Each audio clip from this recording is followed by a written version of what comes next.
జిల్లా వైఎస్ఆర్ కడప జిల్లా పరిధిలోకి తీసుకురావడం జరిగింది.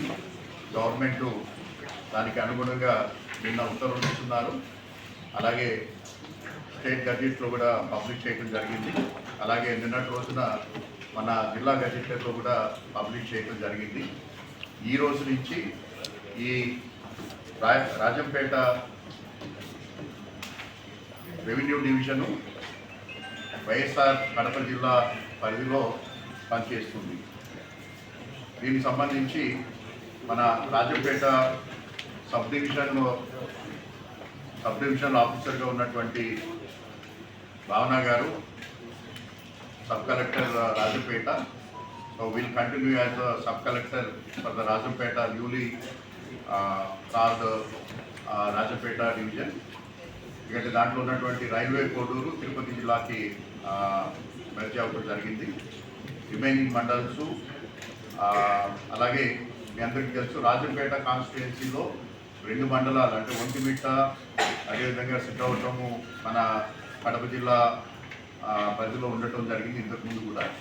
వాటితో పాటు ఈ 4 మండలాలు కూడా మనకి ఇప్పుడు కడప జిల్లాలోకి రావటం ద్వారా రాజంపేట కాన్స్టిట్యుయెన్సీ మొత్తంగా ఈరోజు వైఎస్ఆర్ కడప జిల్లాలో భాగంగా ఉంటుంది.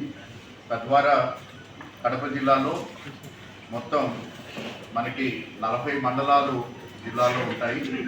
36 మండలాలు ఇంతకు ముందు ఉన్నాయి. ఇప్పుడు కొత్తగా 4 మండలాలు దాంట్లో జాయిన్ అవడం వల్ల మొత్తం 40 మండలాలు అవుతుంది.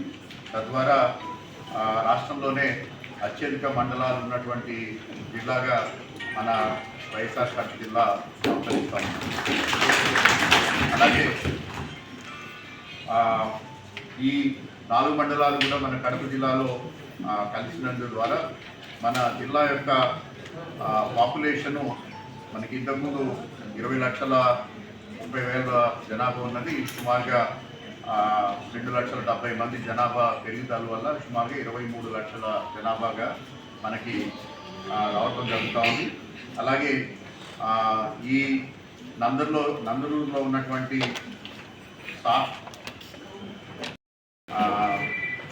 మన ముఖ్యమంత్రి గారికి జిల్లా ప్రజల తరఫున మనస్ఫూర్తికరంగా ధన్యవాదాలు తెలియజేస్తున్నాను. అలాగే ఈ ఈ డివిజన్ని మనకి కడప జిల్లాలో కలిపినందువల్ల ఆ 4 మండలాల్లో ఎందుకంటే ఇంతకుముందు అన్నమయ్య జిల్లా తీసుకున్నట్టయితే 2 మండలాలు కొంచెం బాగా దూరంగా ఉండటం జరిగింది. సో అలాగే వాళ్ళందరికీ కూడా దైనందిక జీవితాల్లో ప్రతిరోజు కూడా కడపతోటి ఎక్కువగా అనుబంధం ఉంది. ఎడ్యుకేషనల్ నీడ్స్ కానీ లేకపోతే ఎకనామిక్ నీడ్స్ కానీ అదేవిధంగా వారి యొక్క సాంస్కృతిక సంబంధాలు కూడా ఎక్కువగా మనకి కడప పట్టణంతో కడప జిల్లాతో ఎక్కువగా ఉన్నాయి. కాబట్టి తద్వారా ఎక్కువ మంది ప్రజలు సంతోషాన్ని వ్యక్తపరుస్తూ ఉన్నారు. అలాగే వారి సంతోషాన్ని కూడా వివిధ రూపాన వారు తెలియజేస్తూ ఉన్నారు. అలాగే ఈ ఈ ఈ 4 మండలాలతో ఉన్నటువంటి రెవెన్యూ డివిజన్ని మనకి కడప జిల్లాలో కలిపినందువల్ల ఎటువంటి ఇన్స్టిట్యూషన్స్ని కానీ అంటే ఇప్పుడు ప్రస్తుతం రాజంపేటలో ఉన్నటువంటి ఇన్స్టిట్యూషన్స్ ఏవైతే ఉన్నాయో రీజనల్ ఆఫీసెస్ కానీ లేకపోతే పోలీసు ఆఫీసెస్ కానీ లేకపోతే జుడిషియరీ ఆఫీసెస్ కానీ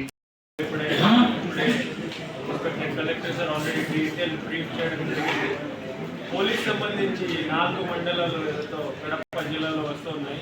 ఆ 4 మండలాల్లో టోటల్ 5 పోలీస్ స్టేషన్స్ ఉన్నాయి.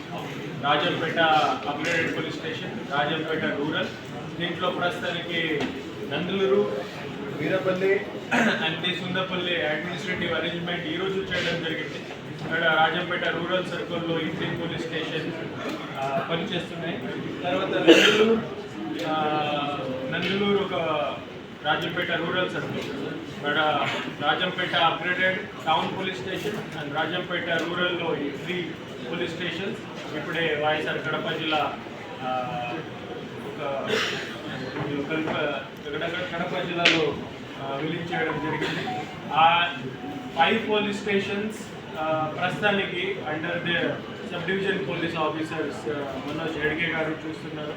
ఇప్పుడే ఈ కోడూరు పార్ట్ కొంత తిరుపతిలో వెళ్ళిపోయింది కాబట్టి ఆ సబ్ డివిజన్ కూడా